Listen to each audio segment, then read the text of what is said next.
प्रकरण चौथा, शिक्षा के सच्चे प्रसारक।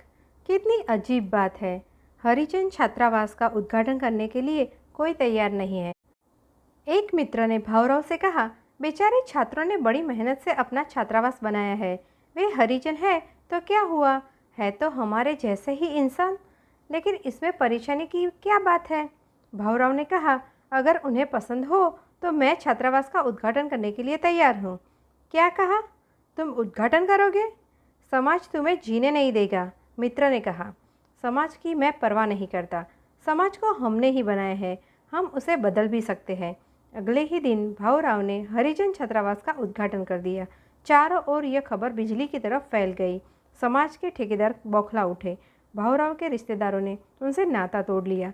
भाऊराव जिस छात्रावास में स्वयं रहते थे वहाँ से उन्हें निकाल दिया गया।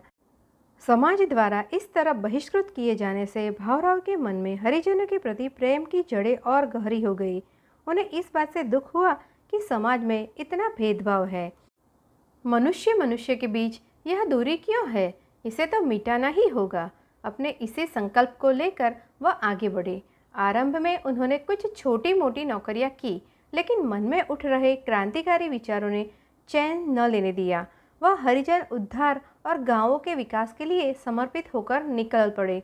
भाऊराव पाटिल जहां समाज से जाति भेद मिटाना चाहते थे, वहीं समाज के पिछड़े हुए लोगों को शिक्षित भी बनाना चाहते थे। इसलिए पहले उन्होंने एक ऐसा छात्रावास खोला जिसमें सभी जातियों के छात्र एक साथ रह सकते थे। यह अपने आप में एक क्रांतिकारी कार्य था। सन 1910 में आपने दृढ़ ग्राम विद्या प्रसारक मंडल की स्थापना की।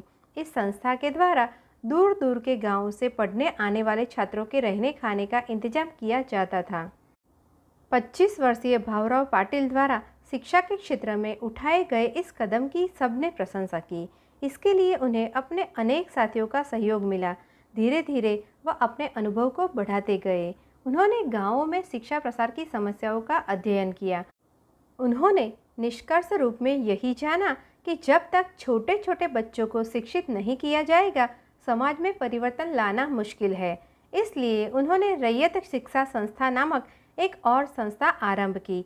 गांवों में शिक्षा प्रसार आंदोलन को भाऊराव पाटिल ने बड़ी निष्ठा से आगे बढ़ाया। वह महाराष्ट्र के हर गांव में शिक्षा प्रसार के लिए संकल्प लेकर चले। इस कार्य में उन्हें भारी सफलता मिली। अपने इस कार्य में उन्होंने जाति पाति का कोई भेद नहीं रखा, सबको बड़े प्यार से समझाते और शिक्षा ग्रहण करने के लिए मनाते। शिक्षा प्रसार के आंदोलन में भाऊराव को अनेक कठिनाइयों का सामना भी करना पड़ा। जो लोग अशिक्षित ग्रामीणों को बेवकूफ़ बनाकर लूटते थे, वे भाऊराव के कार्य से प्रसन्न न थे। उनके सिखाए हुए आदमी भाऊराव का मजाक उड़ाते, उनके काम में बाधाएं उत्पन्न करते, किंतु भाऊराव कब हार मानने वाले थे। वह लगातार प्रयत्न करते रहे। उनकी रैयत शिक्षा संस्था द्वारा महाराष्ट्र के पश्चिमी भाग में 500 प्राथमिक शालाएं, 110 छात्रावास, 5 अध्यापक प्रशिक्षण केंद्र तथा 3 कला एवं विज्ञान महाविद्यालयों की स्थापना की गई। शिक्षा जगत में यह एक अभूतपूर्व क्रांतिकारी कार्य था। इसे भाऊराव पाटिल ने बड़ी लगन और समर्पण के साथ पूरा किया था। कितने आश्चर्य की बात थी कि जो व्यक्ति अपनी पढ़ाई न पूरी कर सका, मैट्रिक तक न पास कर सका, उसने शिक्षा जगत को इतनी महत्वपूर्ण देन दी। समाज को बदलने के लिए दृढ़ प्रतिज्ञा भाऊराव पाटिल अपने इस क्रांतिकारी कार्य के लिए सदा याद किए जाएंगे।